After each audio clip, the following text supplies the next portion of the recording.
రాష్ట్ర ప్రజలందరికీ, ముఖ్యంగా నెల్లూరు ప్రజలందరికీ రంజాన్ పండుగ శుభాకాంక్షలు.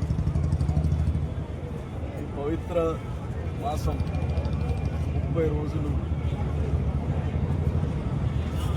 ఒకరి కోసం కాదు, యావత్ ప్రపంచం కోసం, మానవులందరి కోసం, ప్రపంచ శాంతి కోసం ఘోర ఉపవాసాలుంటూ ఈ దేశంలోనే కాదు ప్రపంచ దేశాలన్నీ కానీ ఈ రంజాన్ మాసంలో ఆ భగవంతుని యొక్క కరుణ, అల్లా యొక్క కరుణ అందరిపైన ఉండాలి. నిన్ననే చూసాం, మయన్మార్లో ఎర్త్క్వేక్, ఇండోనేషియాలో ఎర్త్క్వేక్, థాయిలాండ్లో కానీ ఇంపాక్ట్ అనిపిస్తుంది. ఇవన్నీ మనం చేసే పాపాలు. ఈరోజు మన దేశంలో, ప్రపంచంలో కానీ మత కలహాలు ఎక్కువైపోయాయి, ఇంటర్వెన్షన్ ఎక్కువైపోయింది. ఒకరి పర్సనల్ దాంట్లో ఎక్కువ ఒకరి పండగలకు ఒకరు కాంప్లిమెంట్ చేసుకునే ఒక పరిస్థితి భారతదేశంలో ఉంది. నిన్ననే ఉగాది జరిగింది. ఎంత సంతోషంగా అందరికీ మనం కంగ్రాచ్యులేషన్స్ చెప్పాము, అందరికీ శుభాకాంక్షలు చెప్పాము.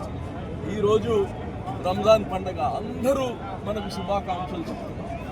ఇటువంటి ఒక మంచి పరిస్థితి దేశంలో మనం ఇంకా పెంచాల్సిన అవసరం.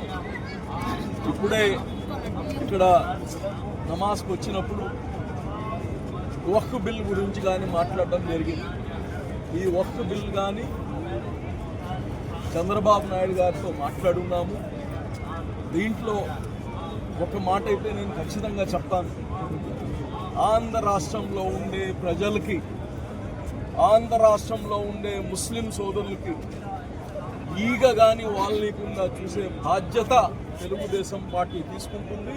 అలాగనే చంద్రబాబు గారు ఖచ్చితంగా ముస్లిమ్స్ పైన ఆ ప్రేమ, ఆ అభిమానం, వాళ్ళని ప్రొటెక్ట్ చేసుకునే బాధ్యత చంద్రబాబు గారు తీసుకుంటారు. ఏదైతే వక్ఫ్ బిల్ గురించి అమెండ్మెంట్స్ అన్నీ కానీ పూర్తిగా బయటికి రాలేదు.